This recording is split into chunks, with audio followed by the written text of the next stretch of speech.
Hi guys, my name is Christine and I am the Customer Success Manager here at Avail, and today I'm going to take you through how to set up online rent collection as a landlord.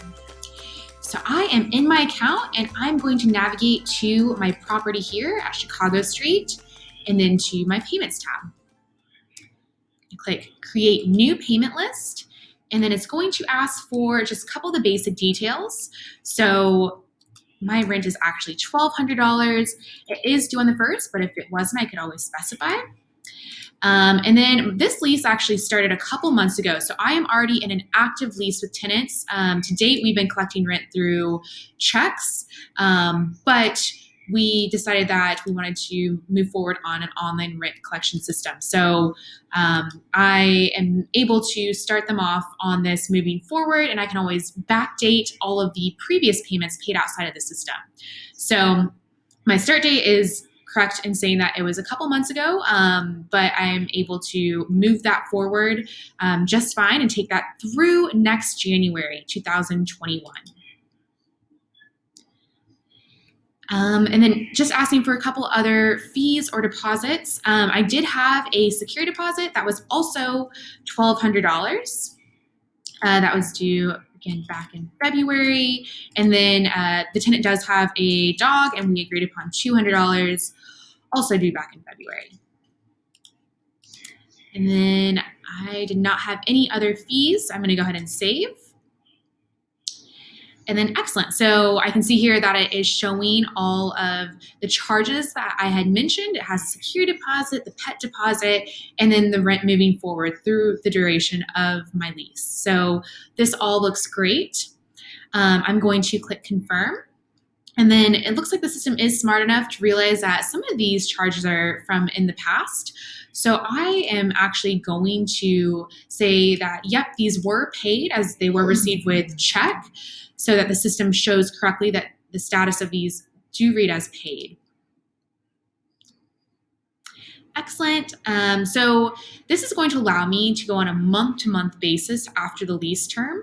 I actually am going to keep this off, but if I wanted to toggle this on, how this works is it will just issue a new charge and the amount that I specify here after the lease term on a month-to-month basis.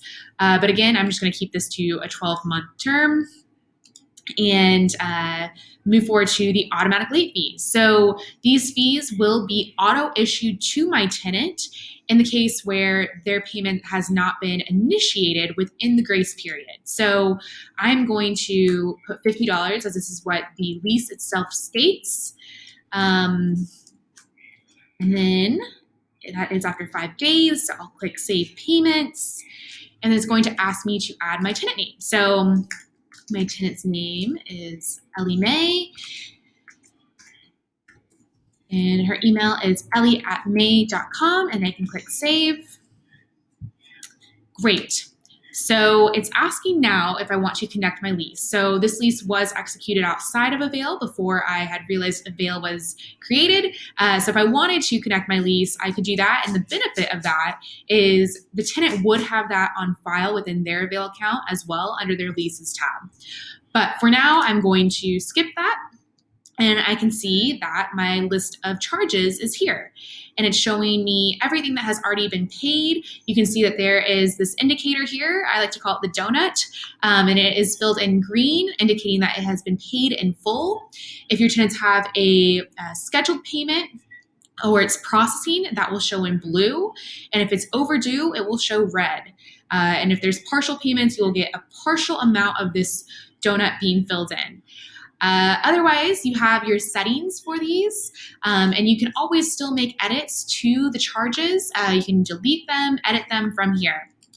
On the tenant side, they do have the capability to either manually make payments. They'll see that on their end it looks very similar, so this is pay next to each charge, or they can always go ahead and set up auto pay, which is a really easy way to just set their rent and kind of forget about it, and they don't have to come into their account each month to initiate those payments. If you have any questions, feel free to reach out to our support team, which is available at support@avail.co. Thanks, guys.